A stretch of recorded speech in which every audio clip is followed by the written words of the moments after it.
Tous nos cœurs brûlent cette espérance du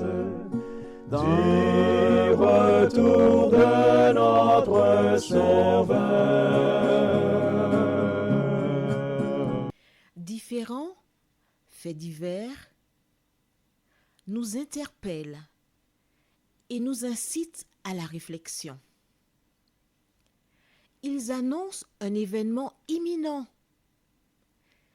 et d'une grande importance. Mais comment l'analyser? En écoutant Jean-Claude qui, à la lumière de la Bible, t'accompagnera et te permettra d'être prête, d'être prêt pour le retour de Jésus.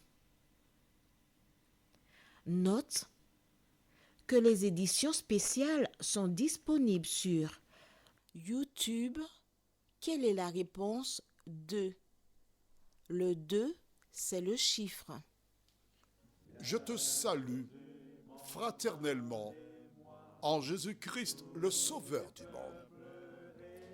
C'est Jean-Claude qui partage avec toi cette nouvelle série qui s'intitule « Découvrir la vérité ». Marco et Jean-Claude sont avec toi pour te dire courage. Nous sommes très heureux de te retrouver afin de partager un thème, le couteau pour. Mais juste avant, recherchons la présence de l'Éternel. Notre Dieu, notre Père, nous voici une fois de plus devant toi en cet instant. Le cœur contrit devant ton amour. Tandis que nous ouvrons la parole, que le Saint-Esprit continue de nous éclairer, de nous diriger dans toute la vérité, nous t'en prions, au nom de Jésus et pour ta gloire éternelle. Amen. Rappelle-toi, hier, Isaac avait posé une question à son père Abraham, disant « Mon père, voici le bois et le feu, mais où est l'agneau ?» Et Abraham lui répondit tranquillement « Mon fils, Dieu se pourvoira. » Note bien qu'il ne dit pas « Dieu pourvoira », mais « Dieu se pourvoira ». Il apportera lui-même la réponse à ça. Question. Et tous deux continuèrent à marcher ensemble. J'aimerais que tu notes à travers la question et la réponse comment un enfant est censé accompagner son père. Isaac a une telle confiance en son père qu'il se contente de la réponse. Il ne dit pas, mais attends, papa, écoute, je connais. Non. Papa a dit, Dieu se pourvoira. Il s'est contenté de cela. Il t'arrive parfois, quand tu lis la parole de Dieu, de te poser des questions. Et les réponses bibliques ne conviennent pas, selon toi. Mais Isaac te montre aujourd'hui que toutes les fois que tu arrives devant la parole, et qu'elle te dise ce que tu dois faire, tu dois te contenter de la réponse. La Bible déclare, ils continuèrent à marcher ensemble. C'est magnifique de voir comment ils étaient unis. Et Dieu voudrait que tu sois uni à lui de la même manière quand il s'agit de la parole. Ayant entendu Dieu se pourvoira, ils arrivèrent sur le mont Morija. Et que s'est-il passé? Nous lisons versets 9 et 10 du même chapitre 22.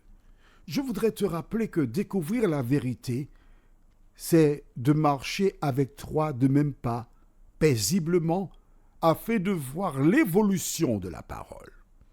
Chapitre 22 de Genèse, et je lis le verset 9 et 10.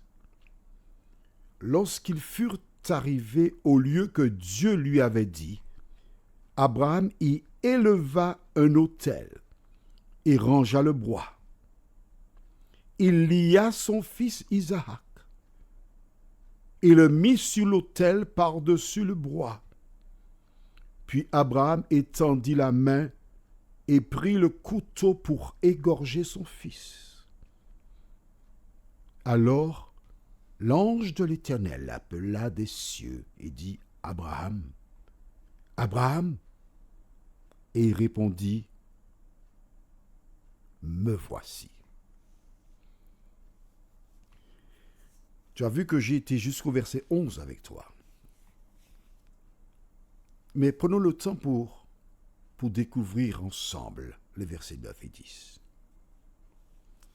Ils ont marché ensemble.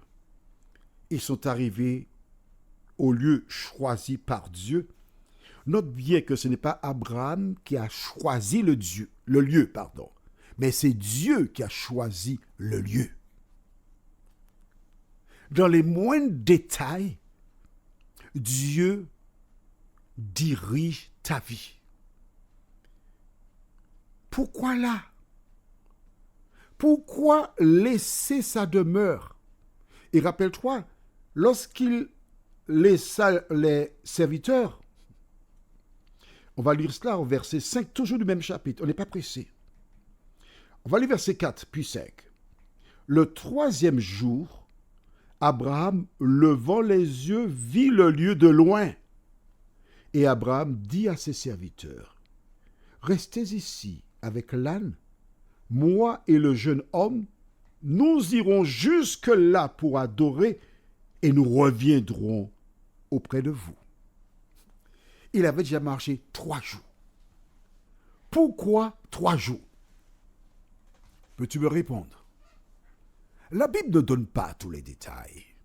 Mais rappelle-toi, pour celles et ceux qui sont familiers à la Bible, lorsque Jonas fut avalé par le poisson, il passa 3 jours dans le poisson. Quand Jésus fut crucifié puis inhumé, il passa 3 jours dans le tombeau. Attention, je profite pour t'expliquer les 3 jours. Au livre de Genèse, chapitre 1er, la Bible présente les jours de la manière suivante. Il y eut un soir et il y eut un matin, ce fut le premier jour. Idem pour le 2e, 3e, 4e, 5e, puis 6e jour. Donc la journée ne commence pas à minuit comme on le dit aujourd'hui. La journée commence du coucher du soleil au coucher du soleil. En clair, Jésus est mort avant le coucher du soleil, vers 15 heures. Il a été inhumé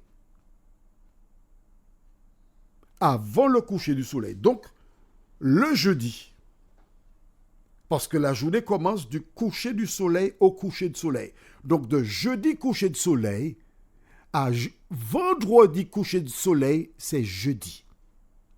Le fait d'avoir été enterré donc avant le coucher du soleil, ça compte dans la journée de jeudi. Ensuite, du coucher du soleil du vendredi soir au samedi soir, cela fait 2 jours. Puis du coucher du soleil du samedi soir à une certaine heure au dimanche matin, cela fait 3 jours. Abraham a fait 3 jours de marche. Et arrivé donc au 3e jour de marche, il regarde et dit, ok, d'accord, voici le lieu, restez ici. Le chiffre 3 a toute sa raison d'être. Parce que ce chiffre nous rappelle que Jésus passera aussi 3 jours dans le tombeau. Arrivé donc sur la montagne en question,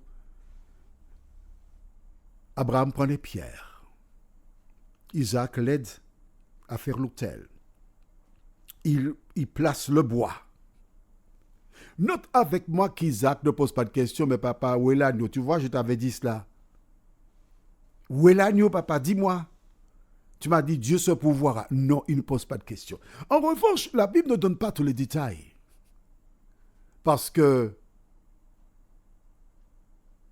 nous lisons directement qu'Abraham lia son fils, Isaac. Ce qui sous-entend qu'il expliqua à Isaac, voilà, Dieu m'a dit de t'offrir en sacrifice. Et c'est ce que nous allons faire là maintenant.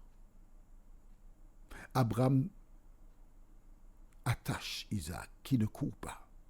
Tu te rappelles, je t'avais dit précédemment que j'aurais couru, parce que c'est moi. Mais pourquoi Isaac se laisse faire? Tout simplement qu'à sa naissance, sa mère et son père ont raconté à ce dernier: nous étions âgés, mais Dieu est venu et il a fait une promesse à ton père. Il a dit que tu viendrais au monde et que de toi sortira des rois des nations. Tu n'es pas n'importe qui. Tu es créé spécialement par Dieu afin de remplir une mission. Isaac connaissait son avenir. Isaac a entendu de manière claire et précise au verset 5, lorsqu'Abraham déclara, je cite, « Et Abraham dit à ses serviteurs, restez ici avec l'âne. Moi et le jeune homme, nous irons jusque là-bas pour adorer et nous reviendrons auprès de vous. » Isaac avait la certitude, et Marco peut te le confirmer, si on pose la question à Marco. Il avait la certitude qu'il serait revenu. Alors, plusieurs auteurs de la Bible parlent de la foi d'Abraham, qui n'a pas hésité à obéir à l'ordre de Dieu. Il a été pour offrir son fils en sacrifice. Mais aujourd'hui, je voudrais te parler du fils qui a accepté le projet parce qu'il connaissait son avenir. Dans ce récit, nous découvrons donc que la demande de Dieu est une mise en bouche. À travers cette mise à l'épreuve, Dieu donnait une image. Laquelle? Celle qu'un jour lui donnera Jésus, le Fils unique, comme il est appelé dans la Bible, afin de mourir pour le salut de celles et ceux qui l'acceptent comme sauveur personnel. Prions. Notre Seigneur et notre Dieu, grande est notre joie en cet instant, car plusieurs ont par le passé lu ce récit biblique sans apporter